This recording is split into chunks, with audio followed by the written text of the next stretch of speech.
Hello everyone, myself Santana Das, instructor of Electrician Department of Government ITI Inpur, running under BTP. আজ আমি তোমাদের Ohm's law কিভাবে verify করতে হয় সেটা দেখাবো। ওহমস ল একটা খুব ইম্পর্টেন্ট একটা ল, যেটা আমাদের ইলেকট্রিক্যাল পড়তে গেলে যেটা লাগেই মাস্ট। তো আমাদেরকে প্রথমে জেনে নিতে হবে যে ওহমস লটা কি, তাই তো? ওহমস লটা কি কি ছিল, আমরা কি বলেই জানতাম যে এটাই Ohm's law, V equals to IR, তাই তো? এই জিনিসটাকে আমরা জানি ওহমস ল। এক কথায় যদি উত্তর বললি তাহলে আমরা জানি ভি ইকুয়ালস টু আইআর। কিন্তু অ্যাকচুয়ালি এটা থেকেও আমি যদি ডিফাইন করতে বলি তখন আমরা একটা কথাই বলবো যে যে কোনো ভৌত অবস্থা, যে কোনো টেম্পারেচার হোক, আর্দ্রতা হোক, এই সমস্ত ভৌত অবস্থা যখন অপরিবর্তিত থাকবে, কোনো একটা পরিবাহীর মধ্য দিয়ে যখন ইলেকট্রিসিটি ফ্লো করবে, অর্থাৎ কারেন্ট ফ্লো করবে, তখন এই কারেন্টটা কি হবে না, এই দুটো পরিবাহীর মধ্যবর্তী যে বিভব প্রভেদ অর্থাৎ কি ভোল্টেজ, তার হবে সমানুপাতিক। ঠিক আছে, তার মানে আলটিমেট কি দাঁড়াচ্ছে, আই ভ্যারিজ এস ভি, ঠিক আছে, বা ভি ভ্যারিজ এস আই।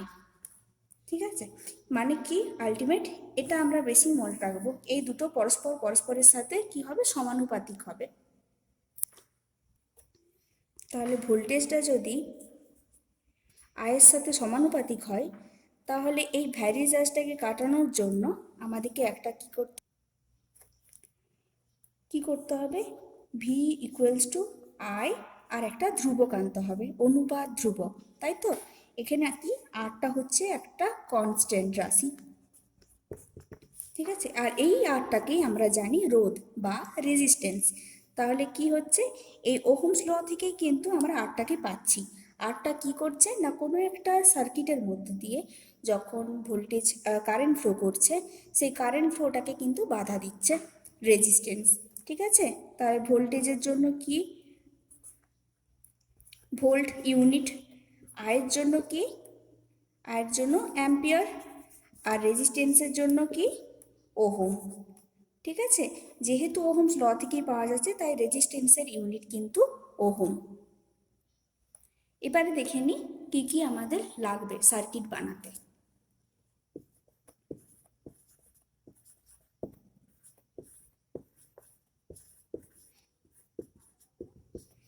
কি কি লাগবে আমাদের,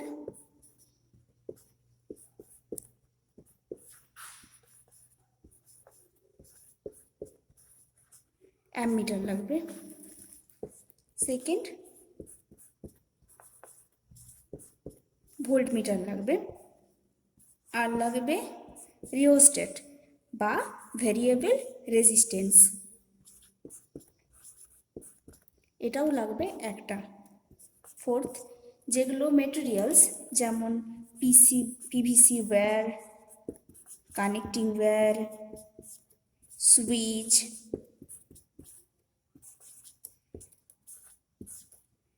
ব্যাটারি, আর লাগবে রেজিস্টার।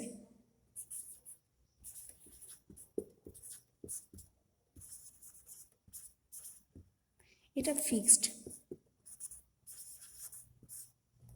ঠিক আছে, এই জিনিসগুলো আমাদের লাগবে। তারপর আমাদেরকে কি করতে হবে, যখন সার্কিট আমরা অ্যারেঞ্জ করব, এই মেটেরিয়ালসগুলো দিয়ে যখন আমরা সার্কিটটাকে অ্যারেঞ্জ করব, তখন কিন্তু আমাদেরকে সার্কিট ডায়াগ্রামটা ফলো করতে হবে।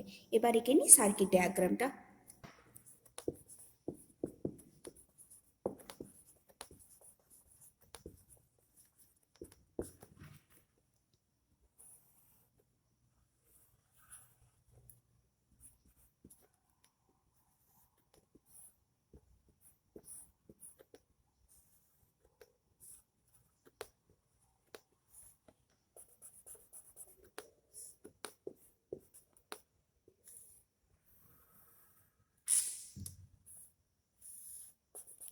রেজিস্ট্যান্স,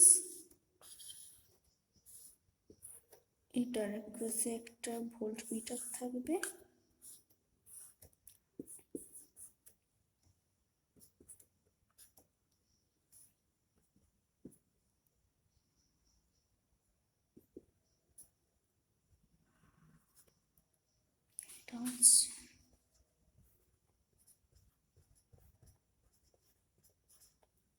ওটা হবে এদিক দিকে।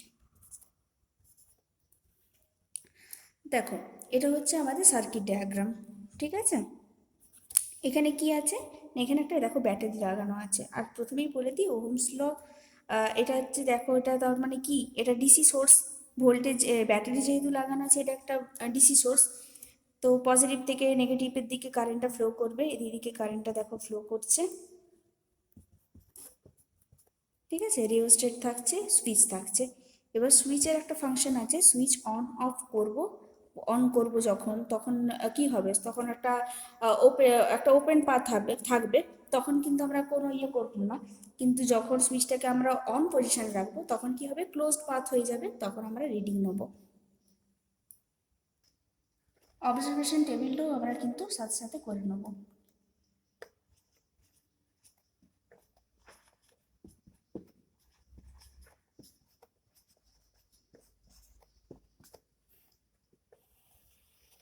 এক্ষেত্রে বলে রাখি, অবজারভেশন টেবিল মানেই কিন্তু আমাদেরকে কিন্তু অনেকগুলো ভ্যালু মোটামুটি নিতে হবে, 5-6টা তো নিতেই হবে, নাহলে কিন্তু এক্ষেত্রে একটা গ্রাফ আসবে।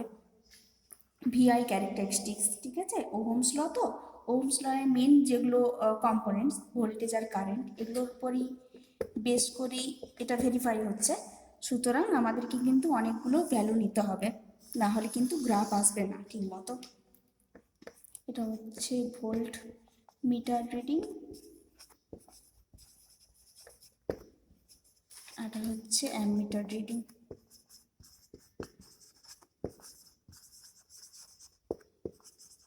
ঠিক আছে, এটা হচ্ছে অ্যাম্পসে, এটা হচ্ছে ভোল্ট, ঠিক আছে।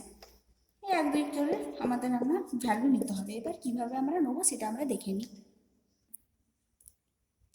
দেখো, আমরা তো সার্কিট ডায়াগ্রামটাতে তোমাদেরকে দেখালামই যে কিভাবে অ্যামমিটার ভোল্টমিটারটাকে সেট করতে হয়। আর যেটা ফিক্সড রেজিস্ট্যান্স ছিল, সেটার অ্যাক্রসে আমরা কি লাগিয়েছিলাম, ভোল্টমিটার সেট করেছিলাম। অ্যামমিটারটাও আমাদের সিরিজেই লাগানো ছিল। আর কি ছিল, আরটা ছিল রিওস্ট্যাট, আর সুইচ ছিল, তাই তো। এবার যখন আমরা সাপ্লাইটা আস্তে আস্তে দেওয়া শুরু করব, তখন কি করব না, সুইচটা অন করব, দেন রিডিং নেবো। তো রিওস্ট্যাটটা কি করতে হবে, রিওস্ট্যাটটাকে কিন্তু আমাদেরকে অ্যাডজাস্ট করতে হবে, যাতে কি করে, যাতে তাতে লো কারেন্ট যাতে পাস করতে পারে, ঠিক আছে। বারবার করে আমরা অ্যাডজাস্ট করতে থাকবো এবং রিডিং নিতে থাকবো। তোমরা যখন রিডিং নিতে শুরু করবে, তখন দেখতে পাবে প্রথমে আমরা 0 থেকেই শুরু করব, ঠিক আছে। যখন দেখবে ভোল্টমিটারে যখন রিডিং আসবে, ওই যেটা ফিক্সড রেজিস্ট্যান্স, সেটার অ্যাক্রসে যে আমরা ভোল্টমিটারটা লাগিয়েছি সেটাতে যখন 0 থাকবে, তখন দেখবে অ্যামমিটারটাতেও 0 থাকবে।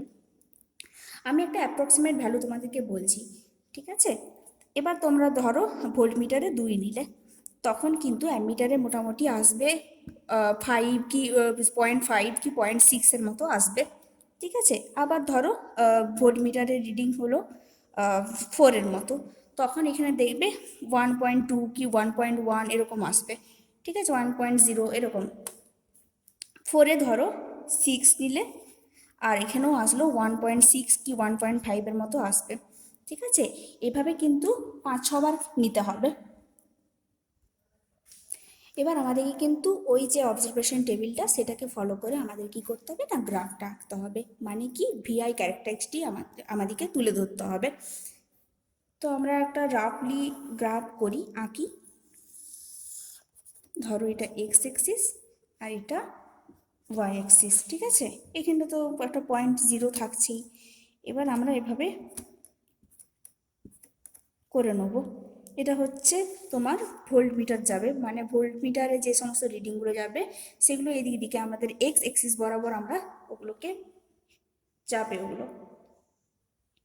আর এটা হচ্ছে ওয়াই অ্যাক্সিস বরাবর যাবে কারেন্ট।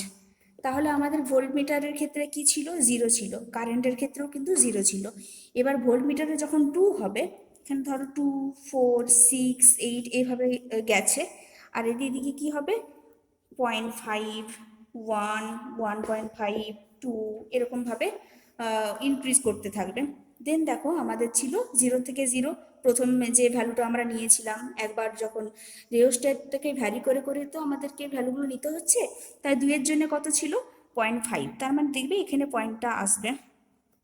দেন দেখবে তোমরা যখন 4 ছিল তখন 1 আসবে, এরকমভাবে আমাদেরকে ভ্যালুগুলো পুট করতে হবে। কিন্তু আলটিমেট দেখবে তোমাদের এইভাবে যখন আমরা এই পয়েন্টগুলোকে মেলাবো তখন দেখবে একটা স্ট্রেট লাইন আসবে। ঠিক আছে, এটা কিন্তু খুব ইম্পর্টেন্ট, এগুলো আমাদেরকে করতে হবে যখন আমরা করব শপে, যখন আমরা এগুলোকে ভেরিফাই ওয়্যার দিয়ে করব তখন কিন্তু আমাদের যে ভ্যালুগুলো আসবে সেইভাবে কিন্তু এটা ক্যারেক্টারিস্টিকটা আমাদেরকে কিন্তু আঁকতে হবে। এই ক্ষেত্রে কিছু কিছু প্রিকশন আছে, সেটা তোমরা অলরেডি জানো, যে লুজ কানেকশন হওয়া চলবে না, প্রপার অ্যারেঞ্জমেন্ট হতে হবে, কোনো ন্যাকেড ওয়্যার যাতে না থাকে সেটা ফলো করতে হবে, টাইট যেন হয় সেটা ফলো করতে হবে, সার্কিট ডায়াগ্রামটাকে একদম ফুললি ফলো করতে হবে। ঠিক আছে, তো এইভাবে আমরা ওহমস লটাকে ভেরিফাই করতে পারবো। এবং আমরা আর এর ভ্যালু যেহেতু জানছি ফিক্সড ভ্যালু, তাহলে আমাদের ভোল্টমিটার অ্যামমিটার থেকে আমরা অটোমেটিক ভ্যালুটা পেয়েই যাচ্ছি। সুতরাং এইভাবে আমাদের ওহমস লটাকে আমরা ভেরিফাই করতে পারি। Thank you.